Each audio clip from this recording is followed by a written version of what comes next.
Assalamualaikum warahmatullahi wabarakatuh. Selamat datang kembali bersama Pinocchio. Pada kesempatan kali ini, Pinocchio akan menjelaskan hal-hal dasar atau pedoman yang digunakan dalam mempelajari ilmu bahasa Arab. Untuk itu, bagi kalian yang baru bergabung di channel ini, silakan tekan tombol like dan juga subscribe agar tidak ketinggalan video-video menarik lainnya dari channel Pinocchio. Nah, tak usah berlama-lama lagi, mari kita mulai videonya.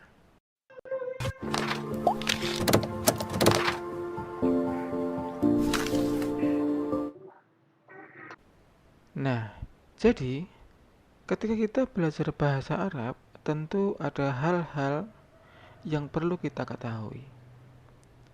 Dalam bahasa Arab, kita akan menjumpai dua pembahasan. Yang pertama, ilmu nahwu, dan yang kedua adalah ilmu shorof. Nah, apa bedanya ilmu nahwu dan ilmu shorof?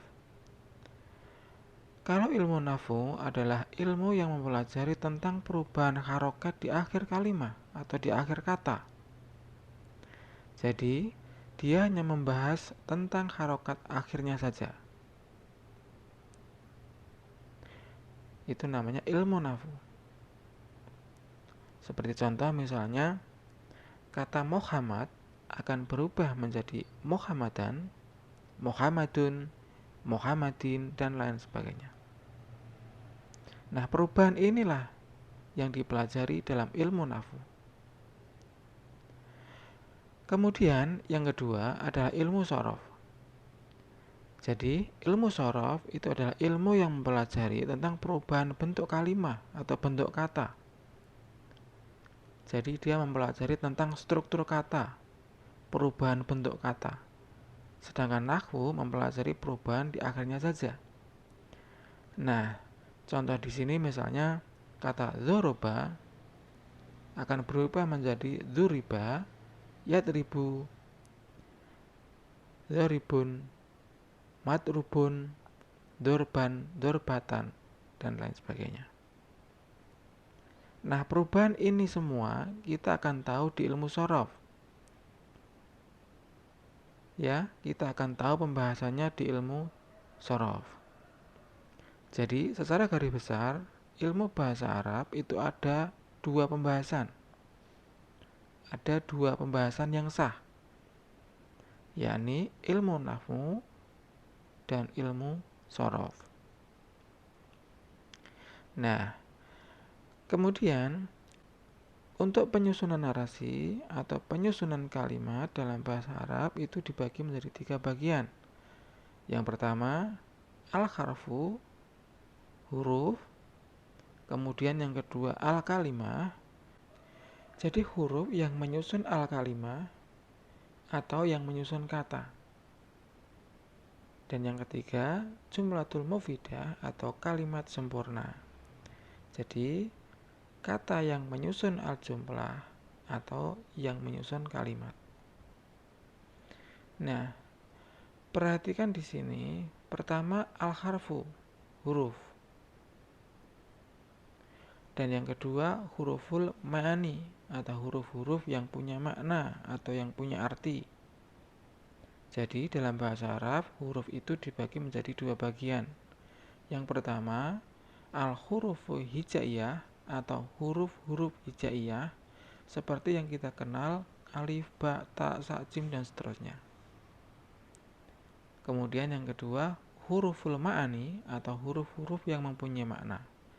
Contoh misalnya wa yang berarti dan, suma kemudian, fa maka, ka seperti, bi dengan, ila ke. Jadi huruf-huruf itu ada dua bagian ya. Huruf hijaiyah seperti alif, ba, ta, sa, jim, dan seterusnya. Dan yang kedua huruf ma'ani, huruf yang mempunyai arti. Nah, berikutnya setelah huruf tentang al-kalimah atau kata-kata. Dalam bahasa Arab, kata-kata dibagi menjadi 3 bagian. Yang pertama, fi'il atau kata kerja. Dan fi'il sendiri ini dia berhubungan dengan waktu. Maka sering kita mendengar kata kerja lampau, kata kerja sekarang, atau yang sedang berlangsung, atau kerja perintah. Itu namanya fi'il atau kata kerja. Nah, kata kerja lampau disebut fi'il madhi. Kata kerja sekarang adalah fi'il mudhari'. Dan yang ketiga adalah fi'il amar atau kata perintah. Seperti contoh misalnya kata dzoroba, ini fi'il madhi yang berarti telah memukul. Kemudian fi'il mudhari'nya yadribu atau sedang memukul. Dan fi'il amarnya idrib, pukullah. Kemudian yang kedua adalah isim atau kata benda. Jadi kata benda tidak terikat oleh waktu ya. Beda dengan fi'il madhi. Dia terikat oleh waktu. Contoh di sini misalnya kitabun artinya buku, kolamun artinya pena, atau madrasatun artinya sekolah. Nah, di masa lampau tetap kitabun, di masa sekarang tetap kitabun, tidak berubah. Berbeda dengan fi'il. Dzoroba menjadi yadribu, lalu berubah lagi menjadi idrib.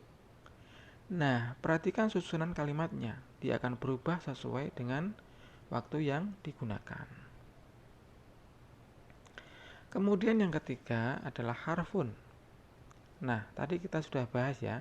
Harfun itu yang mempunyai makna. Di sini yang kita maksud.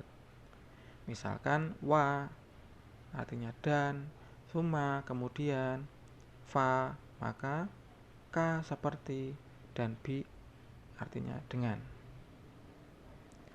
Jadi kita bisa pahami kata dibagi menjadi 3.